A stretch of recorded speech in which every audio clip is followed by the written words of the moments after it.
ওকে। তো এখন আমরা আপনাদেরকে এই যে আলুগুলো আমাদের এই যে মেশিনের ভিতরে ঢেলে দিচ্ছি। এখন মেশিনটি চালাবো, আর চালানোর পরে দেখতে পারবেন এটা থেকে কীভাবে আলুগুলো ধুয়ে যাচ্ছে। আলুগুলো ছুলে এবং সেটা কিন্তু ওয়াশ হয়ে যাবে।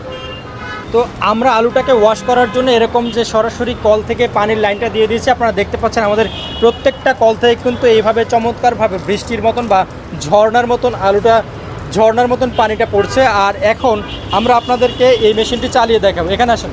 তো এখন আমরা এই মেশিনটি চালু করে দেখালাম। এই যে দেখেন, একটা সুইচের মাধ্যমে আমরা মেশিনটি চালু করলাম, আর সাথে সাথে আমাদের যে ব্রাশগুলো সেগুলো কিন্তু ঘোরা শুরু হয়েছে এবং আলুগুলো, এই যে আলুর যে চামড়াটা সেটা কিন্তু ছোলা শুরু হয়েছে। এই মেশিন থেকে আমরা সরাসরি আলুগুলো ছুলে তারপরে কিন্তু সেখান থেকে আলুটা ওয়াশ করে তারপরে একদম এখান থেকে আউটপুট করতে পারবো। তো দর্শক, আপনারা দেখতে পাচ্ছেন যে আমরা কত অল্প সময়ের মধ্যে এই মেশিনটি থেকে যে আলুগুলো পরিষ্কার করে ফেলছি।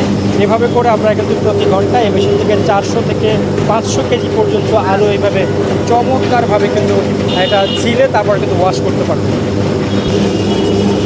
আমাদের আলুগুলো কিন্তু দেখেন কি চমৎকারভাবে পরিষ্কার হয়ে গেছে। এখন আমাদের মেশিনটি বন্ধ করার পালা। সেক্ষেত্রে আগের মতন আমরা সুইচটি উল্টো দিকে ঘুরিয়ে মেশিনটি অফ করে দিলাম। আর দেখতে পাচ্ছেন এখানে কিন্তু আলুগুলো কি চমৎকারভাবে পরিষ্কার হয়ে একদম ওয়াশ হয়ে গেছে। তো এইভাবে করে আপনারা কিন্তু চাইলে আপনার স্মার্ট কিচেনে এই মেশিনটি স্থাপন করে আপনি কিন্তু আপনার কিচেনটাকে আরও গতিশীল এবং আরও নিখুঁতভাবে কাজ করার উপযোগী করে তুলতে পারেন। তো মেশিনটি সংগ্রহ করতে চাইলে স্ক্রিনে দেখানো নাম্বারে সরাসরি কল করতে পারেন অথবা ভিজিট করতে পারেন আমাদের যে কোনো শোরুমে।